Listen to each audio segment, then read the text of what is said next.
A mensagem desta noite tem como título Ainda há Esperança. Esse é tempo de renovar a nossa esperança no Senhor. Esse é o momento da gente ter a nossa fé firmada no Senhor e a nossa esperança renovada no Senhor.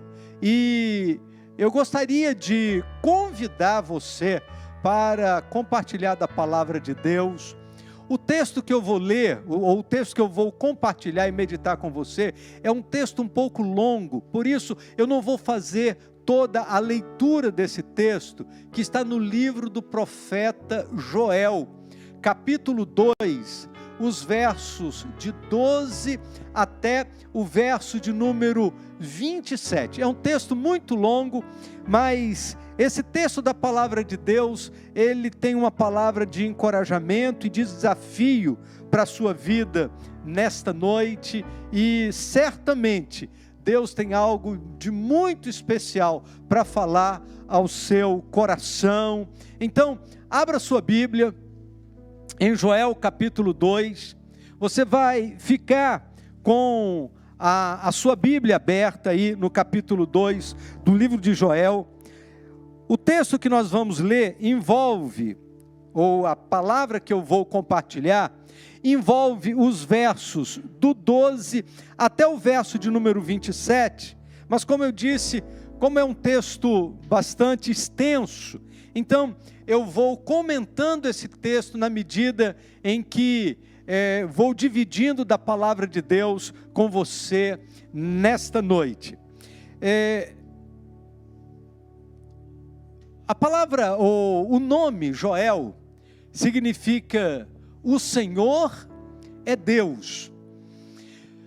Joel, ele é um profeta que é conhecido como um dos profetas menores, e ele é um profeta que vai exercer o seu ministério num momento muito delicado. Há uma invasão de gafanhotos que havia devastado a terra de Judá. E enquanto Joel meditava nesta terrível calamidade, veio a palavra do Senhor ao coração do profeta, e é sobre esse momento que, nesse ambiente, que Joel vai desenvolver o seu ministério. O livro de Joel é um sermão profético, e ele descreve aquela praga de gafanhotos como se fosse um grande exército, e nesse terrível ataque dos insetos, ele compreende que Deus estava operando e trazendo algumas lições importantes para a vida do povo de Israel, especialmente para o povo de Judá, nesse momento tão difícil.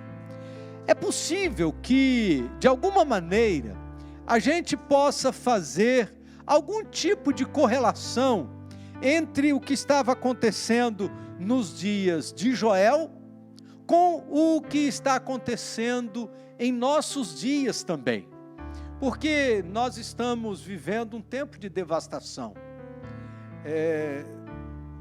Se Joel se refere aos gafanhotos como pequenos seres, imagina o que a gente diria sobre a nossa pandemia, não é? E esse minúsculo ser, esse ser microscópio, que está gerando essa calamidade no mundo inteiro, gerando essa aflição no mundo inteiro. No verso de número 11 do capítulo 2, o profeta Joel diz o seguinte: e o Senhor levanta a sua voz diante do seu exército, porque muito grande é o seu arraial, e poderoso é quem executa a sua ordem, pois o dia do Senhor é grande e muito terrível, e quem o poderá suportar? Joel ilustra como aquela invasão dos gafanhotos como sendo o dia do Senhor. A profecia de Joel vai ser uma profecia de convite ao arrependimento. E ao mesmo tempo que Joel convida o povo a arrepender-se, ele diz que se houvesse arrependimento, era possível ter esperança. Porque no arrependimento, Deus suavizaria o julgamento, se de fato houvesse no coração do povo um arrependimento verdadeiro. Então, é sobre isso que nós queremos compartilhar, em cima desse texto de Joel capítulo 2, os versos de 12 a 27, e eu gostaria de pontuar algumas verdades da palavra de Deus, que eu tenho certeza são verdades muito especiais para o nosso coração, nesta noite de domingo. Deus deseja que nós realizemos algumas coisas em meio às calamidades, e o livro de Joel vai nos ensinar estas coisas, algumas coisas que Deus deseja que esteja acontecendo nesse momento na nossa vida, nesse tempo da nossa calamidade, nesse período tão difícil que nós estamos enfrentando. Então, em primeiro lugar, Deus deseja que você evidencie arrependimento genuíno. Eu vou repetir, Deus deseja que você evidencie arrependimento genuíno. Olha o que está escrito nos versos 12 e 13. Diz assim, olha: todavia, ainda agora, diz o Senhor, convertei-vos a mim de todo o vosso coração, e isso com jejuns, e com choro, e com pranto, e rasgai o vosso coração, e não as vossas vestes, e convertei-vos ao Senhor vosso Deus, porque Ele é misericordioso e compassivo, tardio em irar-se e grande em benignidade, e se arrepende do mal. O arrependimento verdadeiro é aquele arrependimento que procede do coração. Por que Joel está dizendo, rasgai o vosso coração e não as vossas vestes? Era muito comum, dentro da estrutura do culto do Velho Testamento, as pessoas rasgarem as vestes em sinal de arrependimento, em sinal de quebrantamento. Por exemplo, você se lembra da história quando o rei Davi precisou orar insistentemente pelo seu filho que estava enfermo?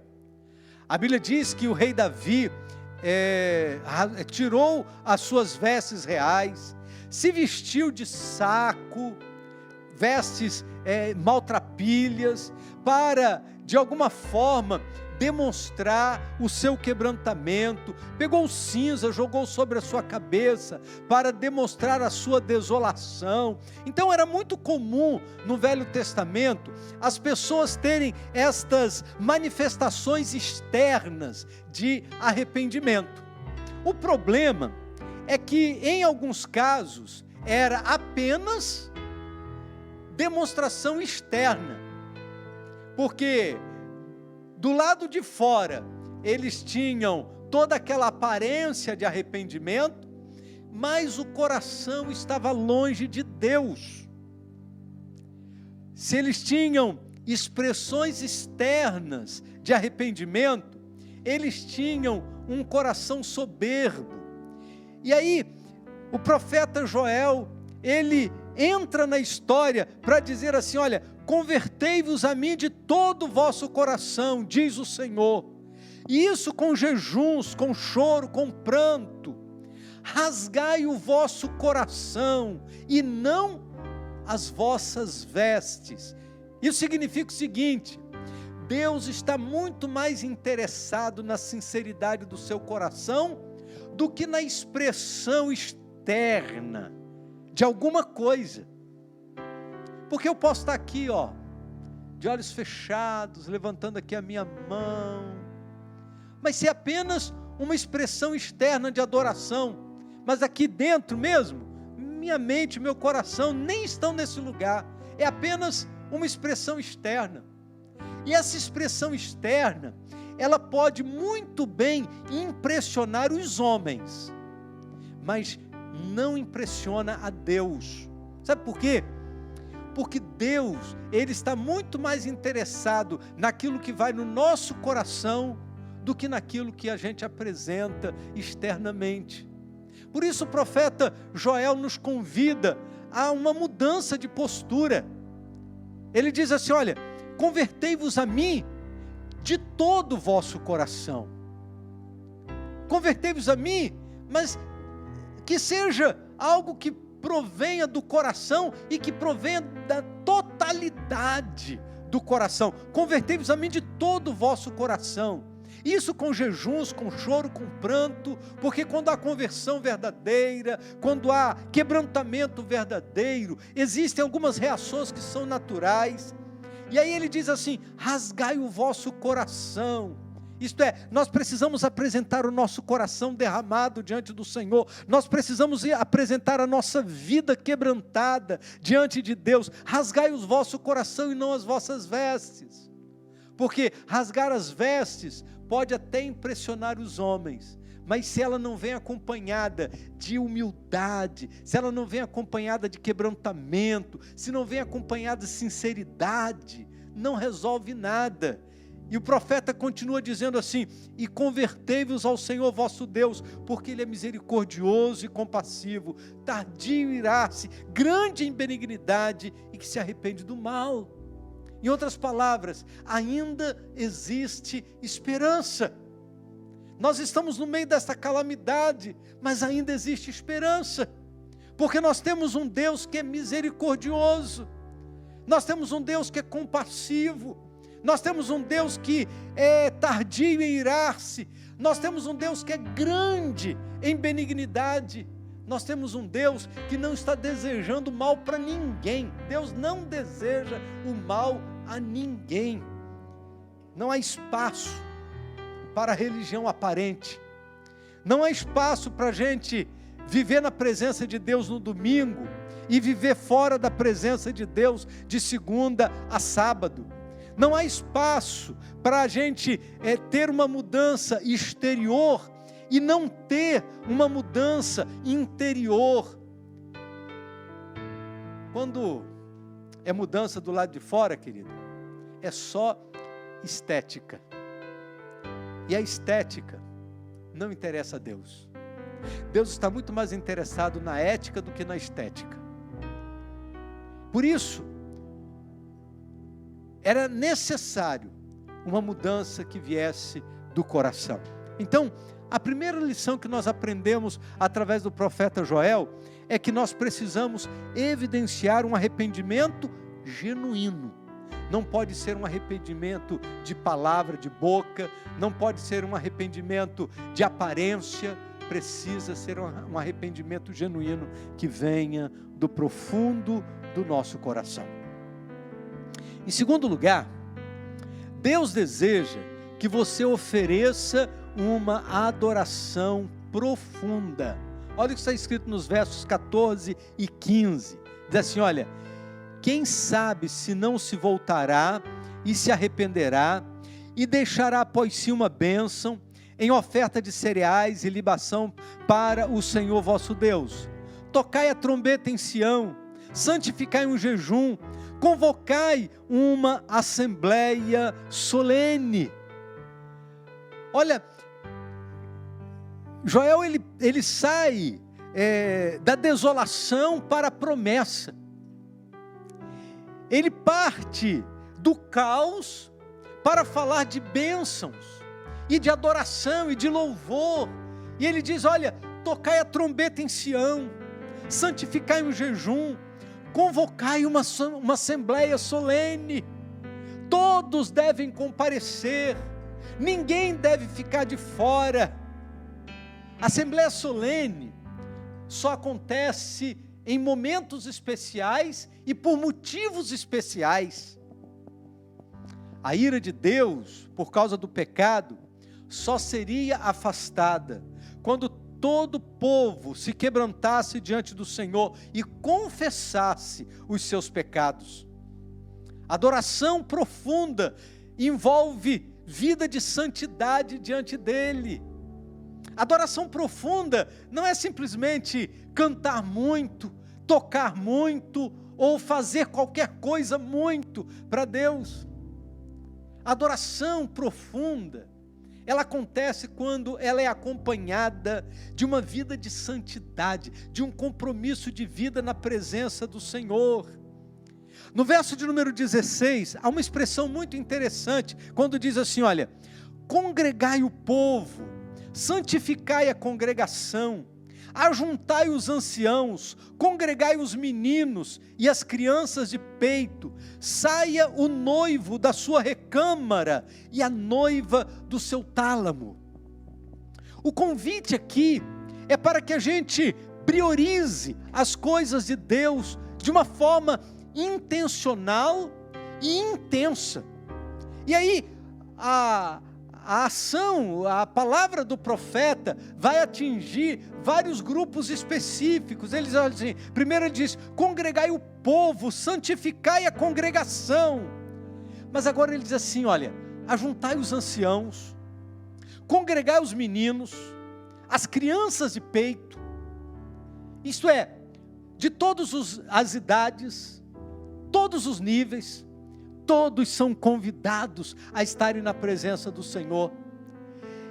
E o profeta vai, na sua palavra profética, falar de coisas que aos nossos olhos parece até absurda. Quando ele diz assim, olha, saia o noivo de sua recâmara e a noiva do seu tálamo. Já imaginou?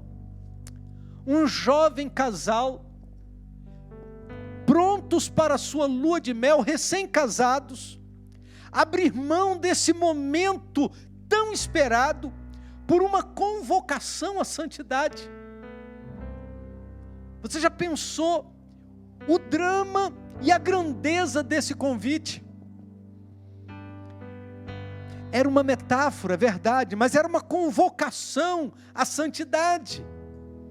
Todos, indistintamente, somos chamados a nos unirmos em torno da vontade de Deus e buscarmos uma vida separada do mundo, uma vida santa e irrepreensível.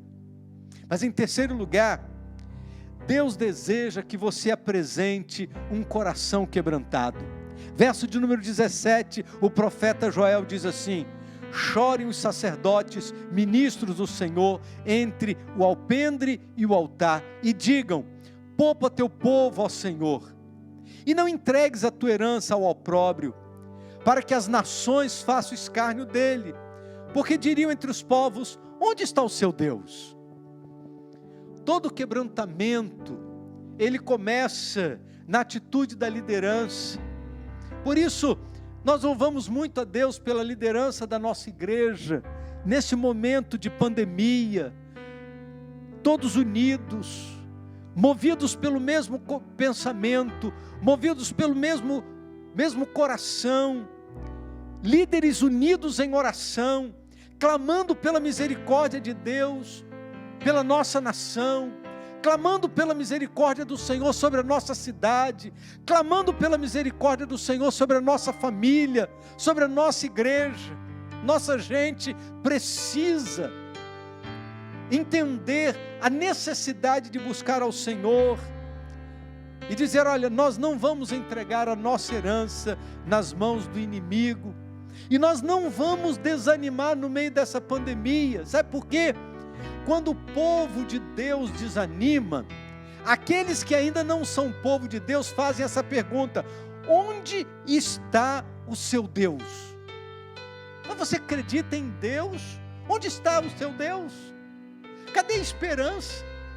E a Bíblia diz que nós devemos estar preparados para responder com mansidão e temor a todo aquele que pedir a razão da esperança que há em vós.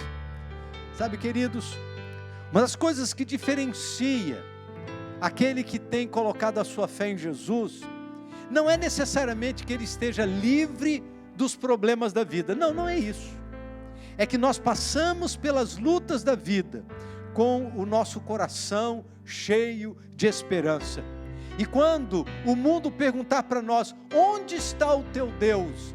Nós podemos declarar com todas as letras, o meu Deus está no trono, conduzindo a história, conduzindo esse momento de pandemia, conduzindo a minha vida, conduzindo a minha família, conduzindo a minha igreja, conduzindo esta nação, conduzindo a história. Deus não perdeu controle de nada. Deus não perdeu o controle desse momento da história. Não, senhores. Deus continua conduzindo a história com a sua mão de poder e de graça. Mas em quarto lugar, Deus deseja que você exerça uma fé contagiante. Versos 18 e 19, a palavra de Deus diz assim: então o Senhor teve zelo da sua terra e se compadeceu do seu povo.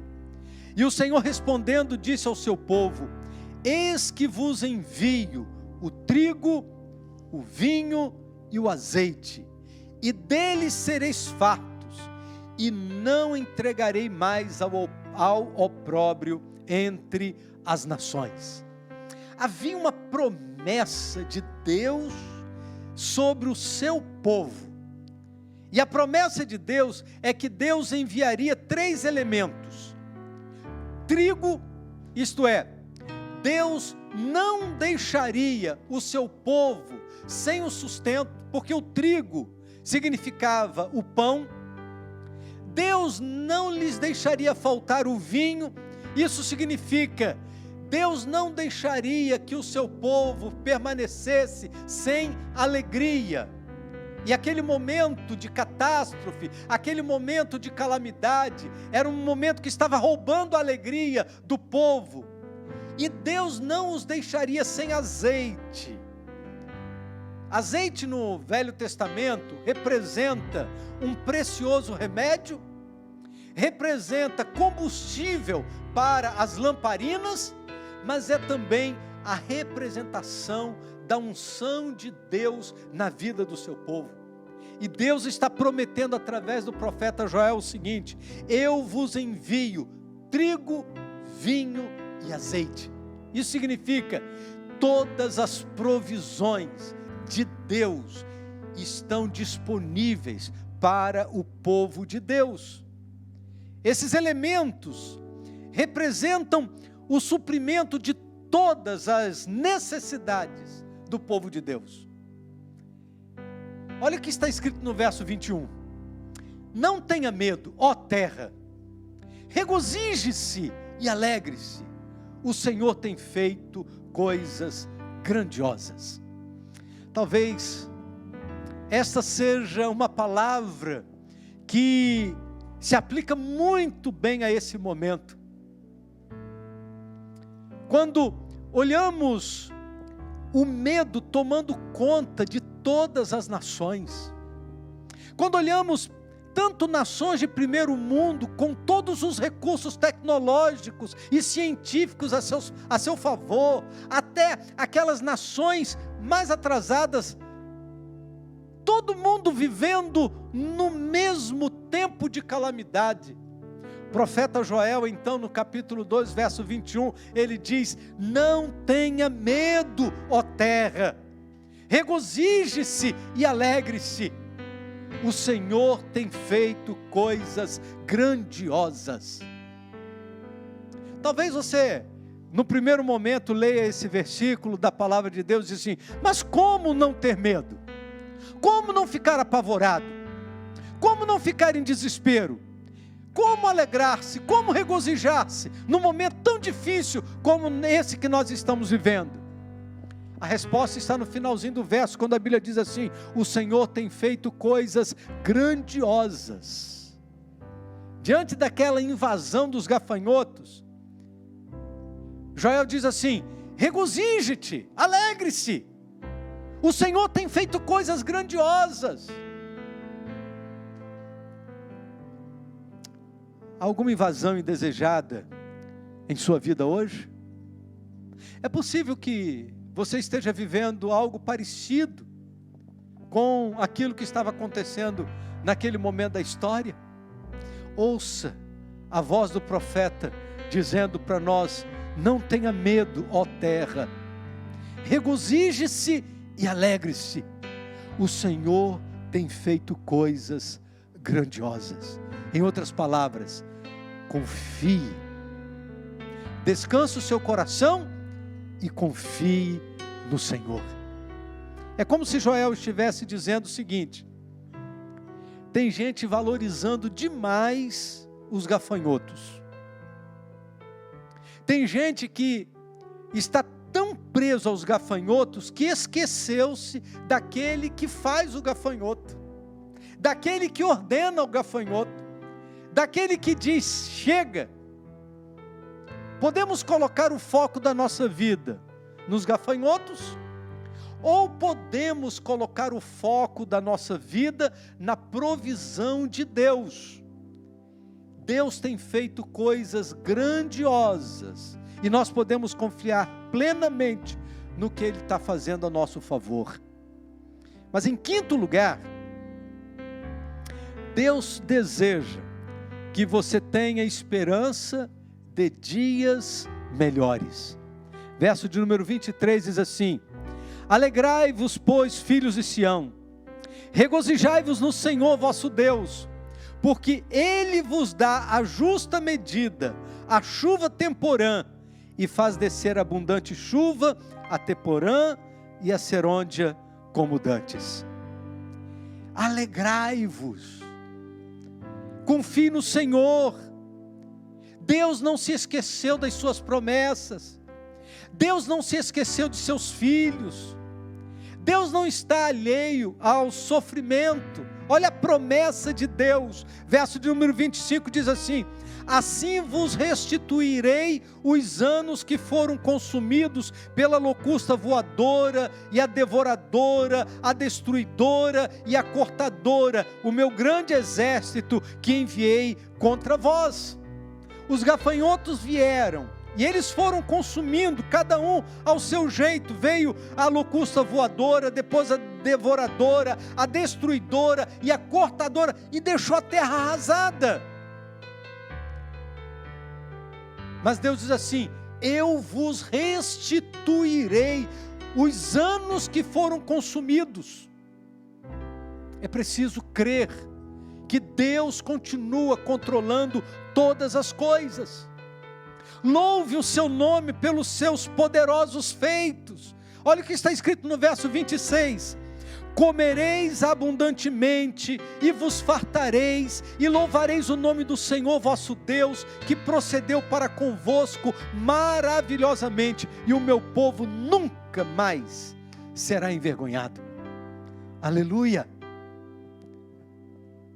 A promessa da palavra de Deus é que Deus não se esqueceu dos seus filhos.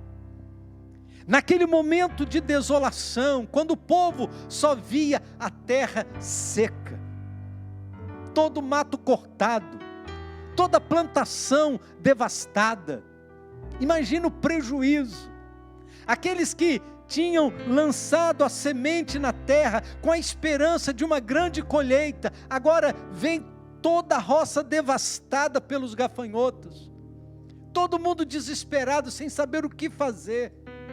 Deus levanta o seu profeta para dizer: comereis abundantemente e vos fartareis, e louvareis o nome do Senhor vosso Deus, que procedeu para convosco maravilhosamente, e o meu povo nunca será envergonhado. Você acredita nisso? Você acredita que Deus tem poder para mudar a história? Você acredita que Deus tem poder para mudar as situações por amor ao seu povo, para que o seu povo nunca seja envergonhado? Pois é, querido, Deus deseja que o seu coração seja inflamado por esta esperança, nesse momento da nossa desolação. Nunca duvide da benignidade do Senhor, nunca duvide de sua misericórdia, nunca duvide de que Ele é um Deus que está sempre preocupado em oferecer aquilo que é de melhor para a nossa vida. Ele é fiel em fazer a promessa, e Ele é fiel em cumprir a sua promessa até a última letra. Ele tem zelo pela sua palavra. E para terminar, no verso de número 27, diz assim: vós, pois, sabereis que eu estou no meio de Israel, e que eu sou o Senhor vosso Deus, e que não há outro, e o meu povo nunca mais será envergonhado. Aquilo que está escrito no verso 27 agora é reforçado e renovado. Aquilo que está no verso 26 é reforçado e renovado no verso de número 27. Vós, pois, sabereis que eu estou no meio de Israel. Não é porque a gente é isso ou aquilo, mas é a certeza de que Deus está no meio de nós. É a segurança de que nós não estamos sozinhos. Eu sou o Senhor vosso Deus e não há outro. E o texto termina dizendo: e o meu povo nunca mais será envergonhado. Deus está em nosso meio. Não há outro Deus. Ele é o único Deus capaz de mudar a história. Mas é preciso que você estabeleça a sua fé em Jesus, e que você creia que Jesus é a única esperança que você precisa. Jesus é a esperança para o seu coração nesse momento de desolação. Jesus é a esperança para a sua vida nesse momento tão difícil que estamos enfrentando. Mas nesta noite, você precisa colocar a sua confiança em Jesus. Você precisa reconhecer a presença de Deus nesse momento da história. Você precisa permitir a ação de Deus na sua vida e no seu coração também.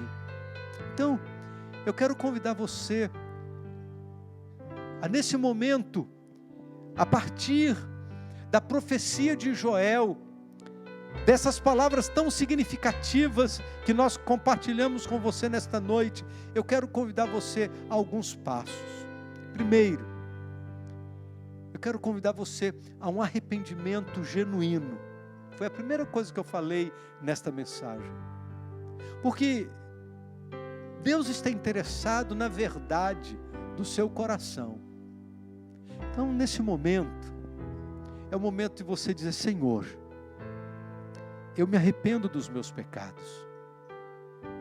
Eu sei que não posso estar na presença do Senhor e ao mesmo tempo permanecer na presença do pecado como se isso fosse uma coisa normal.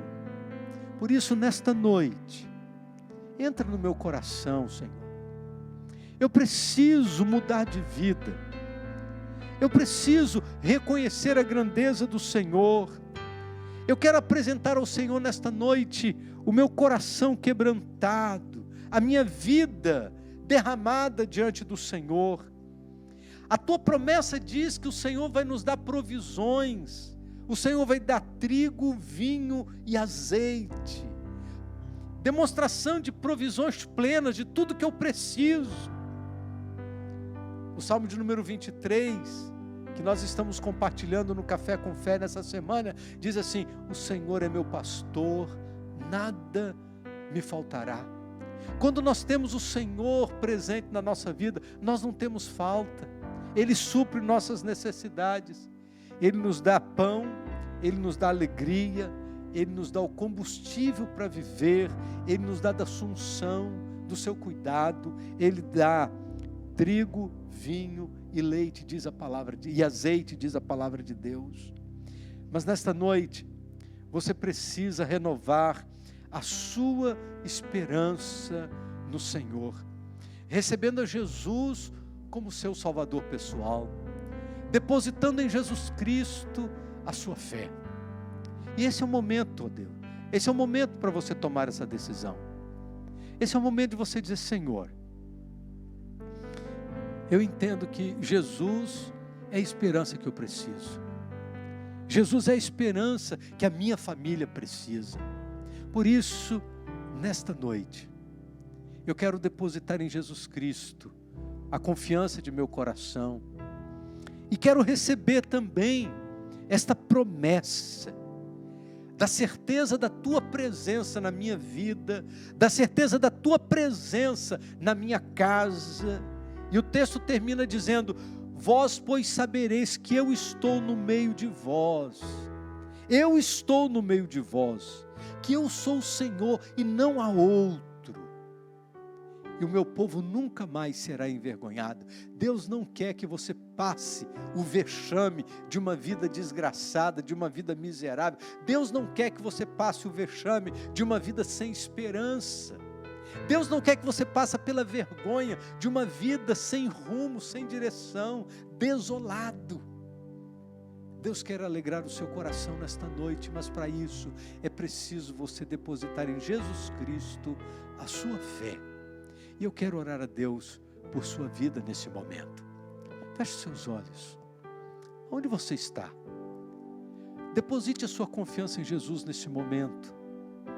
Enquanto eu vou orar, você pode acompanhar comigo essa oração. Repita. Você pode falar com seus lábios, ou mesmo repetir com a sua mente dentro do seu coração. Faça essa oração junto comigo. Diga assim: Senhor Deus, eu reconheço os meus pecados, e nesta noite, eu quero confessar que sou pecador, reconhecer que os meus pecados têm me afastado da tua presença, mas eu quero renunciar aos pecados, eu quero me arrepender dos pecados, e quero fazer isso com sinceridade de coração. E nesta noite, eu quero depositar a minha confiança em Jesus, para que o Senhor possa transformar a minha desolação em festa, a minha tristeza em alegria, as minhas carências em abundância, porque eu creio que o Senhor tem poder para realizar isso na minha vida. Ó Deus bendito, entra no meu coração e venha ser o meu Salvador. Em nome de Jesus, amém. Eu creio que você fez esta oração junto comigo com muita sinceridade. E se você de fato fez essa oração com muita sinceridade, eu tenho uma grande notícia para você. A Bíblia diz que quando nós nos arrependemos dos nossos pecados e confessamos a Jesus como Senhor da nossa vida, Ele escreve o nosso nome no livro da vida.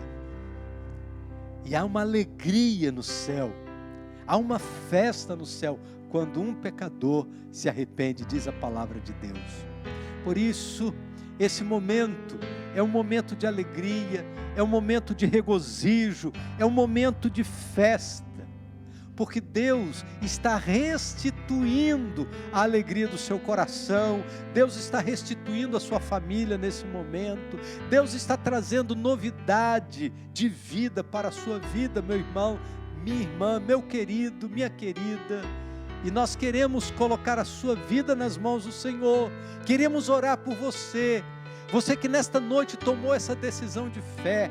Eu queria que você me desse um retorno. Você pode escrever aí no chat: Pastor Dario, eu aceitei a Jesus como meu Salvador. Escreva agora aí no chat: eu estou recebendo a Jesus como meu Salvador agora. Jesus está entrando na minha vida, Jesus está entrando na minha casa, porque eu abri as portas para Jesus. E nós queremos orar a Deus por sua vida. Nós vamos colocar aqui na barra do vídeo o número do zap da igreja, do WhatsApp da igreja, 26063323, e eu queria muito que você me desse um retorno. Escreva para nós dizendo: eu recebi a Jesus como meu Salvador, ore por mim.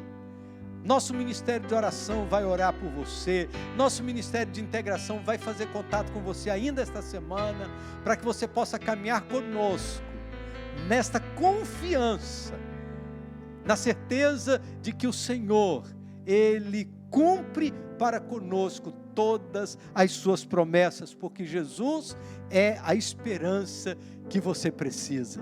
Louvamos muito a Deus pela bênção da sua decisão, e nós queremos nos alegrar com você, nessa nova caminhada que começa hoje, confiando em Jesus como seu Salvador pessoal. Que Deus abençoe a sua vida, que Deus abençoe a sua família, porque hoje é o início de um novo tempo, de uma nova caminhada na presença de Jesus.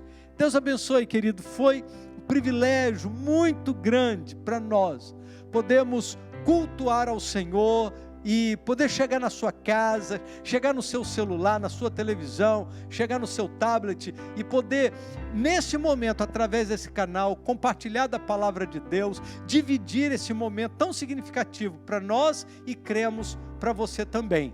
Que Deus te abençoe, que Deus te dê uma semana inteira debaixo da sua presença, do seu cuidado, e a nossa oração é que no decorrer desta semana a graça bendita do Senhor possa cobrir a sua vida e que você esteja debaixo da promessa da palavra bendita do Senhor. Amém?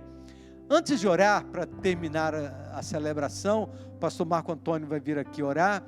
Antes de orar, eu gostaria de lembrar a você que ainda não está inscrito no canal da Primeira Igreja Batista em Brasilândia, inscreva-se no nosso canal e compartilhe desse vídeo, desta mensagem com outras pessoas, para que sejam também alcançados pela palavra de Deus. Eu gostaria de pedir a você para dar um like aí, clica aí no sininho também, para você receber as novas notificações. No Café com Fé, pode vir, pastor Marco Antônio, pode vir. No Café com Fé, nós estamos agora estudando o Salmo 23. Já colocamos algumas meditações no Salmo 23 e vamos colocar outras meditações no Salmo 23 também, na certeza de que esse há de ser um tempo muito significativo. E lembre-se, nesta semana nós temos uma conferência evangelística. Temos uma conferência e você não pode perder, sexta, sábado e domingo. A mensagem é do pastor Sam Tipt e você é convidado a participar desta conferência.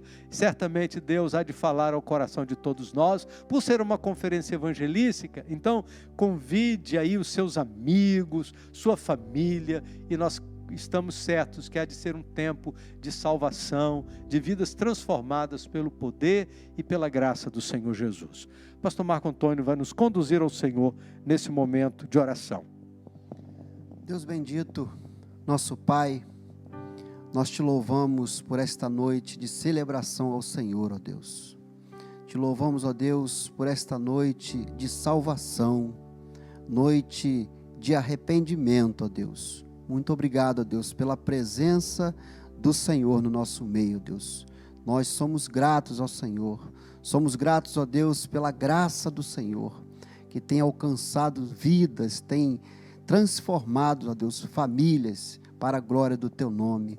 Muito obrigado, Deus, por esta noite tão especial, quando nós ouvimos da Tua palavra, fomos edificados, ó Deus, pela Tua palavra nesta noite. Continue conosco, ó Deus, nós oramos agradecidos, em nome do Senhor Jesus. Amém e graças a Deus. Amém, queridos. Deus abençoe.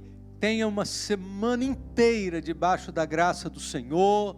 A nossa oração é que no decorrer desta semana você continue fazendo contato com aquelas 5 pessoas pelas quais você tem orado desde o dia 1º de maio. Esta é a última semana do mês da família. Domingo que vem vai ser o culto de encerramento do mês do lar e certamente será um momento muito especial, tanto na celebração da manhã como na celebração da noite. Vamos viver momentos muito significativos, agradecendo a Deus e consagrando ao Senhor a nossa casa. Deus te abençoe, que a graça de Jesus esteja presente na sua vida e na sua casa no decorrer de toda esta semana.